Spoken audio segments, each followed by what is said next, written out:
suis pas tout à fait d'accord. En émergence peut-être, mais c'est un métier très très important. Et pour ça, je vais appeler nos différents panélistes. Je vais peut-être appeler avant Madame Selima Ben Ammar. Madame Selima Ben Ammar, qui est founder à Partner Mixed Learning. Madame Selima, qui va être modératrice. Je vais également alors appeler Madame Aïcha Naifer, consultante indépendante et coach professionnel à ECM, Naifer Conseil et Management. Madame Aïcha Naifer, marhaba bik, que j'ai eu le plaisir de connaître chez Diva Sicar, donc elle était dans Capital Investissement. Marhaba bik, marhaba Madame Aïcha.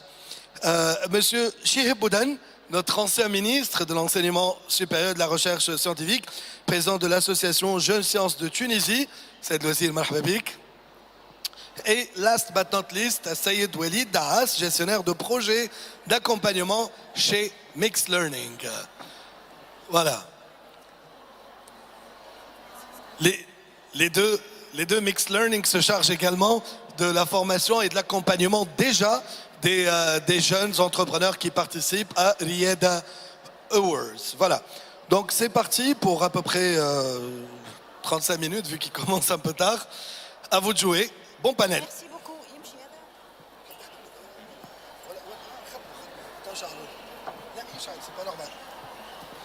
Bonjour. Voilà. Bonjour à tous.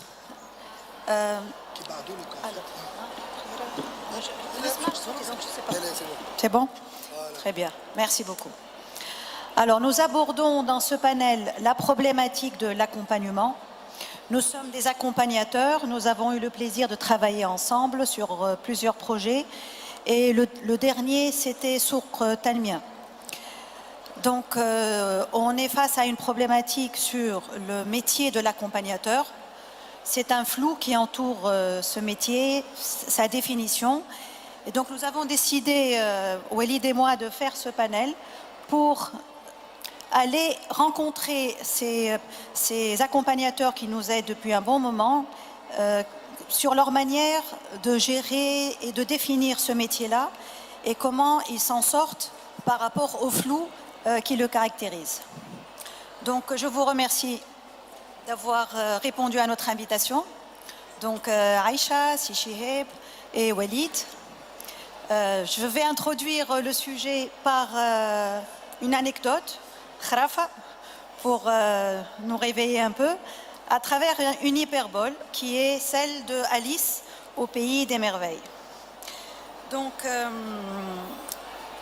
dans Alice au pays des merveilles, je ne sais pas si vous vous rappelez un peu le film et cet échange entre Alice et le chat. Alice pose la question. Qu'est-ce que tu veux que je fasse? Vous m'entendez? C'est bon? Donc Alice pose une question au chat. Voudriez-vous me dire, s'il vous plaît, quel chemin je dois prendre pour m'en aller d'ici? Cela dépend beaucoup de l'endroit où tu veux aller. Elle lui répond, peu importe l'endroit. Alors qu'est-ce qu'il lui répond? En ce cas, peu importe la route que tu prendras. Donc quelque part, le chat, il se demande, est-ce qu'il va lui dire où elle doit aller, il doit lui donner la réponse, ou bien il doit l'accompagner pour qu'elle trouve elle-même la réponse. C'est un peu la problématique qu'on se pose tous les jours quand nous avons des promoteurs qui nous posent des questions de fond. Peut-on se substituer à leur projet? Peut-on prendre leur place? Voilà, les amener à clarifier le chemin qu'ils veulent prendre.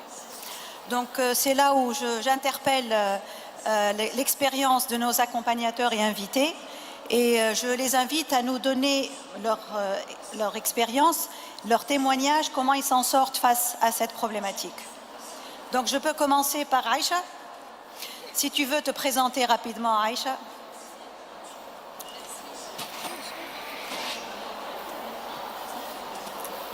Bonjour, bonsoir à tous. Merci Selima pour cette invitation. Ravie de vous faire part de mon expérience en tant qu'accompagnatrice de jeunes qui ont monté des projets. Je suis coach et consultant et auparavant j'ai exercé en même temps ce métier d'accompagnement d'abord au Technopole Al Ghazala nous avions une pépinière, un incubateur, et nous avons accompagné pas mal de jeunes qui ont monté des projets dans les technologies de l'information. Et puis par la suite, à Divacicar, un fonds d'investissement filiale de Tunisie Télécom. Également, nous étions des partenaires financiers, mais nous avons également une mission importante qui est d'accompagner. Je fais partie aussi, je suis membre d'un réseau de chefs d'entreprise, réseau Entreprendre Tunisie. Et justement, à Réseau Entreprendre, on donne un prêt d'honneur, mais pour nous, ce qui est privilégié, c'est l'accompagnement, parce que ce qui est important, c'est de préparer les jeunes à devenir des entrepreneurs en leur donnant un accompagnement par des chefs d'entreprise qui sont expérimentés. Et là, j'apprécie beaucoup, Célim, la métaphore de Alice. Justement, en coaching, on dit que quand on n'a pas, on ne sait pas, on n'a pas de direction, on ne sait pas où aller, toutes les directions sont bonnes. Ce qui veut dire qu'il y a une ouverture au possible. Et là, l'accompagnement est centré donc sur la personne, et c'est ça qui est passionnant, parce que nous avons affaire à des personnes qui ont une personnalité, complexe, avec tout ce qu'elle peut comporter, les émotions, on peut leur donner des éléments, des outils, un kit. Je me souviens, il y a quelques années, on donnait un kit pour monter un projet. Mais qu'est-ce que ça donne? Ça donne un projet sans plus. Mais là, ce qui est important, c'est de préparer la personne à devenir un chef d'entreprise. Et dans la démarche, justement, quand on a une approche prisme, conseil et coaching, ça nous permet de switcher d'un mode à l'autre. Avec le conseil, on peut apporter, on doit donner des éléments aux jeunes, comme l'aider à valider son idée de projet, à préparer son business plan, etc. Mais parfois, il arrive qu'il bloque à un niveau quelconque. Et le coaching est une réponse, peut être une réponse. Je me souviens de cas, par exemple, d'une personne qui avait maîtrisé tout à fait son projet au début de son parcours, qui maîtrisait ce que c'est qu'une proposition de valeur, qui connaissait sa cible, etc. Mais il y a un moment où il y a un doute, où il y a peut-être une peur, et ce qui est tout à fait normal. Donc là, avec le coaching, on dépasse ces blocages pour arriver à avancer un peu plus dans le... Et je trouve que dans l'accompagnement, justement, l'accompagnement avec ces deux volets, c'est qu'on prépare à une autonomisation du futur chef d'entreprise. Parce que demain, il va être seul, en fait. Et donc, il va devoir arriver à savoir prendre les décisions, à savoir gérer son équipe, donc jouer son rôle de manager et d'exercer son leadership. Merci Aïcha. Sichiheb, est-ce que vous pouvez nous livrer de la même manière quelle est votre vision de ce métier? Vous vous adonnez en tant qu'enseignant, en tant que chercheur, en tant qu'encadrant à cette activité depuis très longtemps. On fait de la pro sans le savoir. Et donc, dans votre expérience, comment avez-vous résolu un peu ce problème de chercher la part belle entre aider une personne et la prendre par la main, ou bien la laisser trouver par elle-même ce chemin?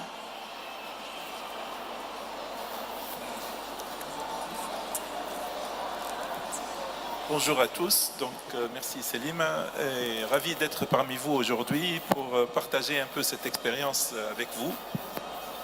Alors tout à l'heure Wassim m'a interpellé en me présentant en tant que président de l'association Jeunes Sciences, et je me suis dit oui, c'est exactement le bon commencement, parce que moi ça fait 40 ans que je suis membre de cette association qui offre des activités scientifiques pour les enfants et pour les jeunes. Et effectivement, on travaille par projet. Notre objectif n'est pas de monter des entreprises, mais de faire travailler les enfants sur des projets. Et au sein de l'association, on ne propose jamais l'idée du projet aux jeunes. C'est lui-même qui ramène son idée. On peut le coacher pour développer une idée, on peut l'accompagner pour qu'il fasse émerger des idées, mais toujours, le projet sur lequel le jeune va travailler, c'est son idée. Il va travailler sur son idée à lui-même et non pas une idée que nous développons en arrière-plan ou qu'on prépare en back-office. Donc en fait, l'idée ne peut émaner que du porteur du projet. Et qu'est-ce qu'on fait au sein du Club Jeunes Sciences? En fait, l'animateur, ce n'est pas un enseignant, c'est un accompagnateur qui va coacher l'enfant à développer l'idée, à aller lire les bonnes ressources, à aller chercher la bonne documentation là où elle se trouve, etc. Et c'est ce réflexe qui m'a accompagné maintenant depuis 40 ans que je retrouve dans cette activité de coach, parce que moi je suis toujours enseignant, donc je continue à faire du coach à travers l'encadrement des étudiants en projet de fin d'études, en master, en thèse, etc. C'est toujours un encadrement et un coaching, mais aussi sur le montage de projets, parce que quelque part dans ma vie, j'ai été responsable d'un master de création d'entreprise. Et donc, j'ai eu affaire à des encadrements de jeunes porteurs d'idées qui veulent aller jusqu'au bout pour monter des projets. Et franchement, moi, personnellement, je m'occupais du coach technique et technologique. Je ne m'occupais pas du montage financier, etc. Bien que maintenant, avec le temps, je commence à comprendre un peu, mais mon volet reste le volet technique. Alors, qu'est-ce qu'on fait sur le coaching d'un jeune pendant sur le volet technique et même sur le volet financier? Évidemment, on ne va pas faire le travail à sa place. Par contre, on va l'aider à se poser les vraies questions qu'il doit se poser. On doit le faire réfléchir sur certaines problématiques du style sécurité, respect des normes, un objet scientifique, un objet technologique à mettre sur le marché, comment on le fait homologuer? Comment le faire accepter par le marché? Est-ce qu'il va être fiable, ce produit? On doit l'essayer sur du court terme, sur du long terme, dans des conditions difficiles, dans des essais de durabilité, etc. Choix des solutions. Souvent, on a une multitude de solutions technologiques qui se présentent. Laquelle est la plus intéressante? Comment on choisit? Et donc, le rôle du coach, c'est d'éveiller ces questions chez le porteur de l'idée et de l'amener à se poser ces questions et surtout aller taper aux bonnes portes, parce que souvent, il n'a pas toutes ces compétences que je viens de citer. Il ne sait pas ce qu'est une norme, comment faire tester un produit, comment faire un test de durabilité ou de vieillissement, etc. Et donc, lui indiquer, l'amener lui-même à se poser ces questions et aller taper aux vraies portes, aux laboratoires, aux scientifiques, aux spécialistes de ces domaines-là, pour qu'ils l'aident à ficeler son projet, à faire en sorte que son projet soit un projet finalisé, acceptable sur le marché, etc. Et il reste évidemment le problème, par la suite, de le faire sortir sur le marché, parce qu'on a beau mettre au point le meilleur des dispositifs du monde, s'il est trop cher, par exemple, il ne va pas être accepté sur le marché. Donc optimiser le coût, choisir les bons matériaux qui font en sorte que le coût ne soit pas élevé, choisir la source d'énergie qui fait en sorte que le coût d'exploitation ne soit pas très élevé, etc. Choisir le process industriel qui lui permet de produire son produit avec le coût le moins cher, etc. Et donc en fait, toute cette phase que j'appelle de simulation et d'étude de scénario, c'est une phase qui doit être menée par le porteur lui-même, mais où le coach doit le guider et l'orienter vers des pistes et le laisser être convaincu à la fin par la solution finale qu'il a adoptée. Et c'est ça, en fait, à mon sens, le vrai boulot d'un coach. Ce n'est pas plus. C'est-à-dire un coach ne va pas faire le travail à la place du porteur de projet, parce que le projet, c'est celui du porteur et non pas celui du coach. D'accord. Merci, Sichiheb. Alors, je laisse la place et la parole à Walid. C'est bon, Yardem? Donc, vous m'écoutez? Allez. C'est bon? Vas-y. Donc, en fait, je vais rebondir sur tout ce qui a été dit. En fait, pour moi, la réponse, plus ou moins, elle était dite. Quelque part, en fait, l'accompagnement, il commence là où un projet commence, mais surtout là où un promoteur un porteur de projet, il veut mener à bout une idée à laquelle il tient réellement. Donc en fait, en poussant le promoteur à se poser les bonnes questions, ce qu'on essaie réellement de faire à travers notre métier, c'est de le pousser à être convaincu réellement par ce qu'il est en train de faire, quel que soit le volet, que ce soit le volet technique, le volet financier ou tout autre volet. Donc l'idée, en fin de compte, certains promoteurs, ils n'ont pas cette... Le mot a été dit, l'autonomie peut être nécessaire parfois d'être capable demain de mener tout seul leur projet à bout. Si on les prend par la main d'une manière où on ne les laisse pas réellement se poser les bonnes questions, ce qui risque de se passer, c'est que, d'accord, on peut amener éventuellement un projet jusqu'au bout par rapport à un dossier qu'on monterait, c'est-à-dire lorsqu'on parle par exemple d'une étude de faisabilité qui va être bancable, mais si ce n'est pas le promoteur qui l'amène jusqu'au bon port, réellement, il ne sera pas le porteur de projet. Il sera juste un maillon qui ne serait pas capable, éventuellement, de mener son projet jusqu'à la réussite. Et dans certains cas, le promoteur, il peut se retrouver face à une croisée des chemins et toute la difficulté parfois, c'est qu'il se pose lui-même les bonnes questions et qu'il prenne le chemin, c'est-à-dire lorsqu'on revient à l'hyperbole d'Alice, c'est-à-dire, en fin de compte, comme disait Madame Aïcha tout à l'heure, c'est-à-dire tous les chemins, en fin de compte, ils sont bons à prendre. Parce que même si on prend le mauvais chemin, si on se rend compte qu'on a fait, entre guillemets, le mauvais choix, c'est un apprentissage par l'échec. Et en fin de compte, l'échec, c'est un premier pas vers la réussite. Donc en fait, à mon sens, en tous les cas, c'est toute une philosophie. Certes, parfois, on peut se retrouver dans des situations, moi, en tout cas, par rapport à mon expérience, en étant un accompagnateur et aussi en tant que chef projet, on peut se retrouver face à un donneur d'ordre, entre guillemets, face à un programme qui en fait paye un accompagnement à un promoteur et théoriquement, il attendrait un résultat. Et dans cette optique-là, il faut faire très très attention. Parce que si on tombe dans l'optique de vouloir faire à la place, par exemple, du promoteur juste pour répondre aux objectifs du programme, ce qui risque de se passer, c'est de pousser un jeune promoteur. Lorsque je parle jeune, là je ne parle pas de l'âge, hein, je parle en fin de compte de ce projet qui va être mené à bout. On va éventuellement le mener vers c'est-à-dire notre métier, il est, à mon sens, on a une certaine moralité exemplaire. C'est-à-dire, imaginons, je pousserais quelqu'un à lancer son entreprise alors qu'il n'est pas réellement prêt. Tout simplement, je le pousse à l'échec. Et encore une fois, ici, c'est une responsabilité, que ce soit de l'accompagnateur, que ce soit des programmes d'accompagnement d'une manière générale. Il a raison. Tout à fait, Walid. Je rebondis sur ça, sur la notion de responsabilité.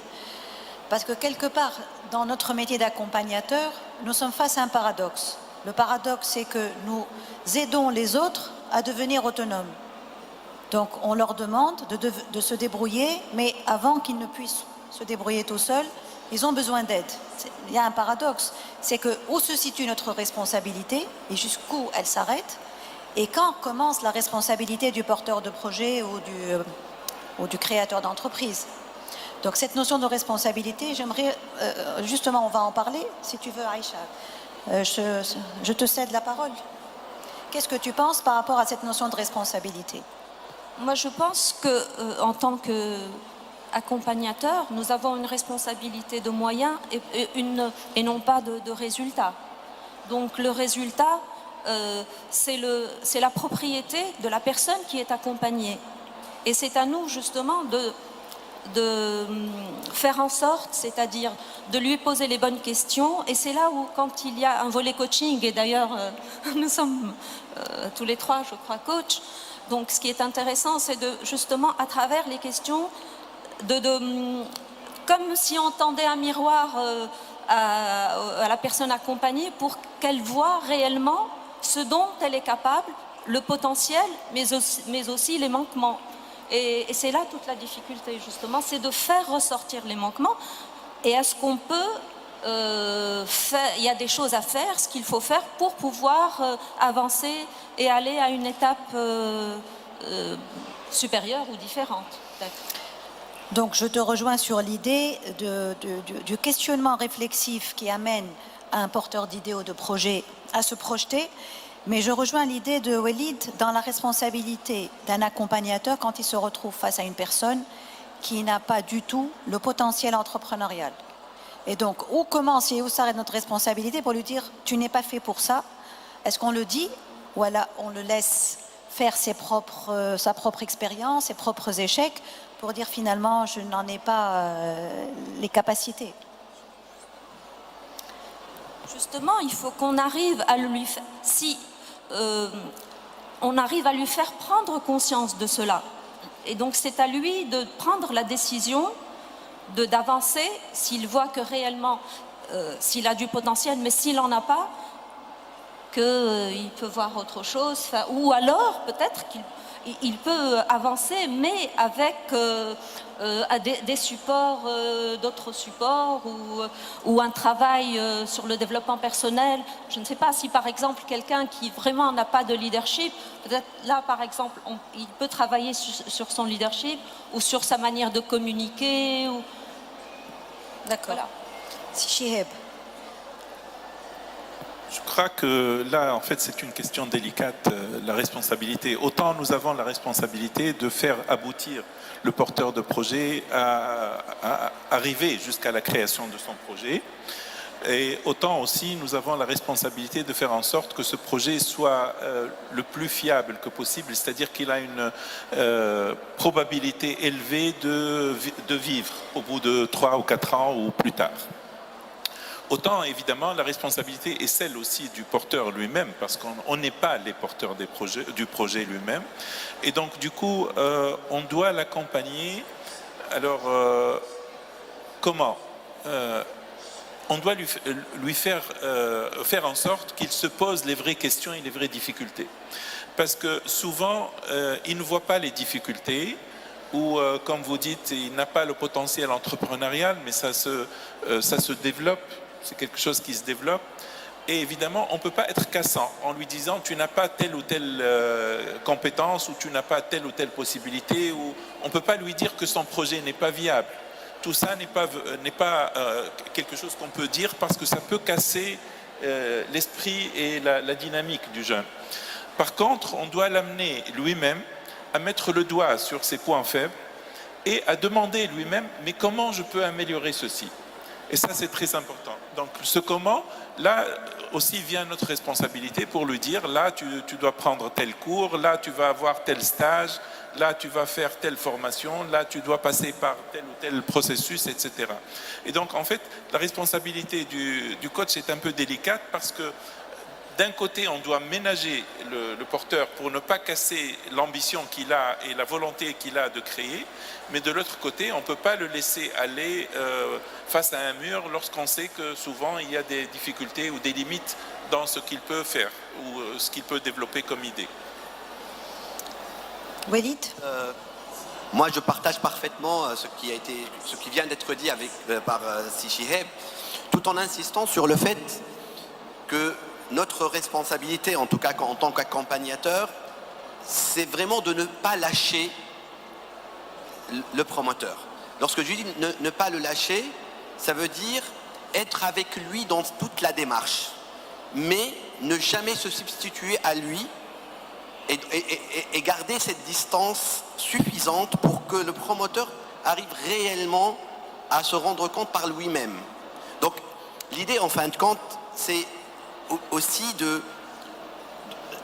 parce que là, ce qui se passe, en tout cas en Tunisie, par rapport à tous les programmes et toutes les initiatives, c'est que on pousse tellement les jeunes à aller vers l'entrepreneuriat qu'on risque parfois de ne pas cadrer tout ça. Donc, en fin de compte, c'est fondamental à mon sens de rester dans une optique où un projet, c'est vraiment, c'est-à-dire il y a le projet, il y a le porteur de projet et il y a la relation et la duplicité qui peut se créer entre l'accompagnateur et le porteur de projet. Et cette duplicité qui va naître va donner, c'est-à-dire c'est une confiance qui va amener en tout cas, moi en tout cas par rapport à l'expérience que j'ai vécue en tant qu'accompagnateur, mais aussi en étant chef de projet. Et, par exemple, je peux vous raconter énormément de situations où un promoteur, il est vraiment particulièrement reconnaissant alors que son projet n'a pas vu le jour. Tout simplement parce qu'il a compris que s'il avait continué dans la voie où il allait continuer, son projet aurait connu un échec. Mais ça ne veut pas. Mais là, il a pu repartir de zéro peut-être, ou construire sur son apprentissage. Et là, il pourrait aller beaucoup plus loin. Donc, en fait, il faut positiver sans chercher le résultat à tout prix. Et garder surtout la relation humaine qui est au centre. Donc, pour moi, on ne peut pas être accompagnateur sans porter cette passion envers ce métier-là. Merci beaucoup. Alors j'en arrive à la deuxième question qui nous anime très très souvent en tant qu'accompagnateur, c'est si on veut former des accompagnateurs, quelles seraient les compétences fondamentales qui devraient être acquises? Alors, on commence par Aïcha. Moi, je pense que la première compétence, c'est l'écoute.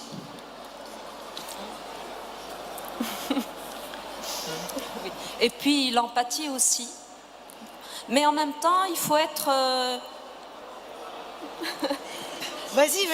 C'est-à-dire, il faut aussi arriver à faire sortir la personne accompagnée de sa zone de confort. Parce que nous avons souvent affaire à des jeunes, en tout cas, je pense nous tous, qui ont vécu dans un cocon, même à l'université, ça continue. Et là, il y a une certaine, un excès de confiance, parce que ça crée, ils sont un peu protégés quand même. Et là, il faut qu'ils sentent que lorsqu'ils vont entreprendre un projet, leur vie va changer. Et c'est vrai, parce qu'un entrepreneur est quelqu'un qui est seul.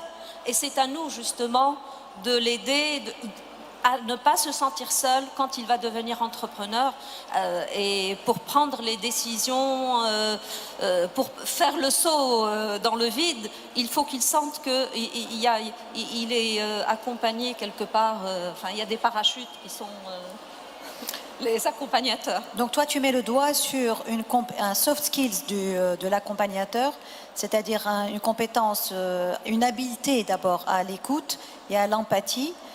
Mais si on devait former un accompagnateur, parce qu'on forme à l'écoute, mais l'empathie, c'est une prédisposition. Mais si on devait former un accompagnateur, quelle serait la compétence pédagogique en termes de métier? Qu'est-ce que tu pourrais dire?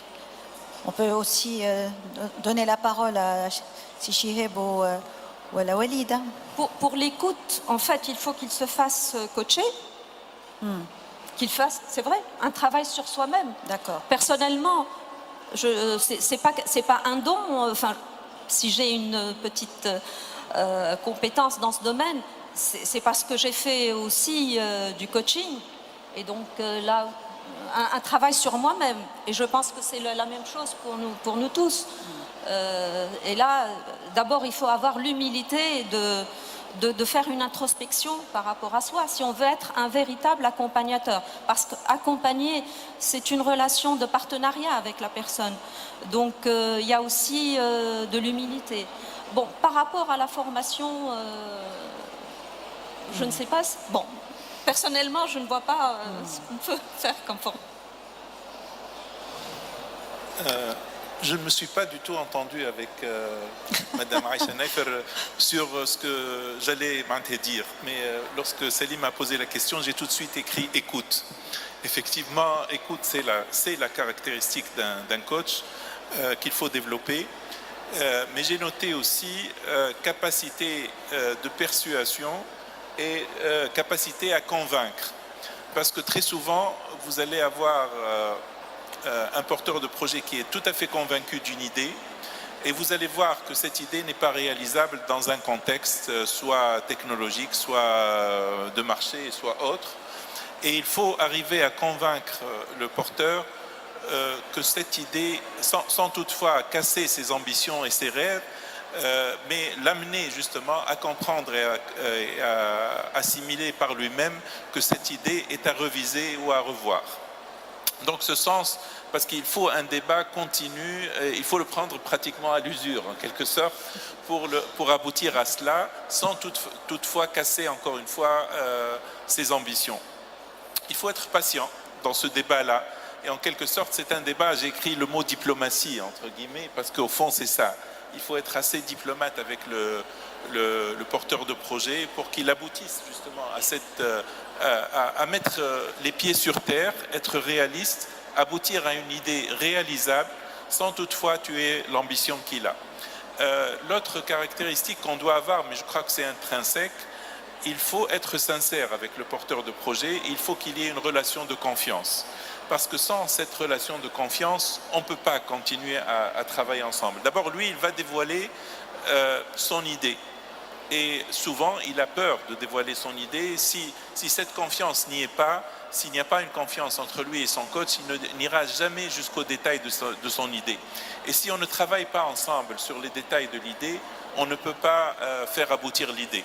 Et donc, du coup, il faut qu'il y ait une relation de confiance très, très importante entre le coach et le porteur d'idées. Très bien. Alors, je vais poser une question à Walid par rapport aux compétences. Et je sais que tu as une proposition, une façon de voir les choses par rapport au portefeuille de compétences. Voilà. La question, autrement dit, c'est est-ce qu'un coaché, enfin un accompagné, devrait avoir un seul accompagnateur ou plusieurs accompagnateurs? Voilà. Moi, en fin de compte, je rebondis. Honnêtement, on n'a pas préparé cette question, mais je partage vraiment par rapport au volet, au premier volet, je partage parfaitement ce qui a été dit et l'analyse, surtout de Sichiev, vraiment, j'y adhère à 100%. Mais à mon sens, et au-delà, il est, à mon sens, nécessaire et non pas. Moi, là, je parle vraiment en tant, c'est-à-dire là, de mon expérience en tant que chef projet. C'est-à-dire là, en gérant un programme où on est face à 180 projets et 26 accompagnateurs, c'est un programme sur lequel on a travaillé dernièrement. Là, on a une expérience tout de même assez intéressante pour travailler sur tout ça. Et il me semble, lorsqu'on parle de pool d'accompagnateurs, moi, il y a ce que j'appellerais l'accompagnateur de proximité. En fait, c'est l'accompagnateur avec qui il y aurait ce contact-là humain et qui est fondamental, c'est-à-dire c'est la personne ressource fondamentale, c'est le vis-à-vis direct. Et avec ça, il faudrait qu'il y ait des compétences diverses, par exemple, c'est-à-dire, en fait, chaque accompagnateur, à mon sens, il doit avoir la compétence globale, les soft skills dont on a parlé maintenant, et qui doivent être là, présentes chez chaque accompagnateur. Mais par ailleurs, il faudrait aussi des accompagnateurs qui aient d'autres compétences plus techniques. Parce que lorsqu'on parle d'un projet industriel, je crois que les compétences de Sichiev ne peuvent pas être comparables aux miennes. Et lorsqu'on parle aussi par exemple, moi, ma compétence, disant générique, c'est tout ce qui est financier, ma compétence pourrait être beaucoup plus poussée, entre guillemets, que celle de Sichiev. Là, la question n'est pas de se transformer en consultant ou en conseiller. Pour moi, c'est pas ça. Mais pour pouvoir poser les bonnes questions, par exemple, techniquement, si on est face à un promoteur qui ne maîtrise pas parfaitement l'aspect technique, c'est très difficile en tout cas pour moi, de poser les bonnes questions. Alors que si Shihab peut le faire. Et lorsqu'on inverse, c'est-à-dire par rapport à des aspects purement financiers, peut-être je serai plus habilité à poser les bonnes questions que si Shihab. Et donc, ce que j'essaye de dire par tout ça, c'est que il est nécessaire de parler d'un pool d'accompagnateurs. Certes, il faut une personne ressource qui soit là, qui soit le référent principal, mais et là donc pour répondre à la question initiale de Selim, moi lorsqu'on parle de formation pour les accompagnateurs, il y a des compétences génériques qui doivent être présentes partout, et là c'est des soft skills essentiellement, et là pour moi pour moi l'accompagnement c'est un métier noble, c'est comme le médecin, c'est comme l'avocat, c'est comme l'expert comptable, ça veut dire, pour moi, on a une responsabilité, encore une fois, je reviens vers la responsabilité. Et ça doit être partagé. Et il y a d'autres compétences plus spécifiques par rapport à un domaine de compétences qui nous permettrait de poser les bonnes questions, encore une fois. On n'est pas dans le consulting, on n'est pas dans le conseil, on est là pour poser les bonnes questions. Moi, je sais qu'un prototype ne marche pas, imaginons, moi dans une logique purement technique, il ne faut pas que je dise non ça ne marche pas, il faudrait que je pose les bonnes questions. Et là il faut avoir les habilités nécessaires pour poser ces bonnes questions. Donc voilà grosso modo ce... Alors je vais vous poser une autre question qui est dans le même sens. Est-ce que dans votre expérience d'accompagnement, il ne vous est jamais arrivé de troquer votre casquette d'accompagnateur qui prend de la hauteur et qui s'éloigne des questionnements et de prendre la casquette du conseil? Si vous voyez un accompagné, un porteur d'idées ou de projet aller droit dans le mur et ou dans son idée ou ça ne vous est pas arrivé de dire stop, moi je te dis que ça ne va pas marcher parce que il s'est passé telle et telle chose. Regarde, j'ai eu à vivre tel échec avec telle personne, sans nommer bien sûr, pour rester dans la confidentialité, mais quelque part, on ne peut pas ne pas avoir un petit comportement parfois dirigiste pour éviter que la personne tombe dans un piège dans lequel elle n'en avait aucune conscience. Allez, je veux bien qu'on soit dans l'empathie, dans l'écoute, ça c'est très bon, mais à un moment donné, on peut voir des aberrations et on ne peut pas ne pas agir. C'est pour ça que je parle du flou, moi. Pour rebondir sur ce que je disais tout à l'heure, certainement. Mais là, il faut le faire lorsqu'on a la compétence. Et c'est ça ce qui est parfois dangereux. C'est-à-dire, en fin de compte, si on a la compétence nécessaire et si, idéalement, il ne faut pas le faire. Mais à un moment donné, c'est-à-dire, on peut se laisser entraîner. Mais pour moi, vaut mieux éviter.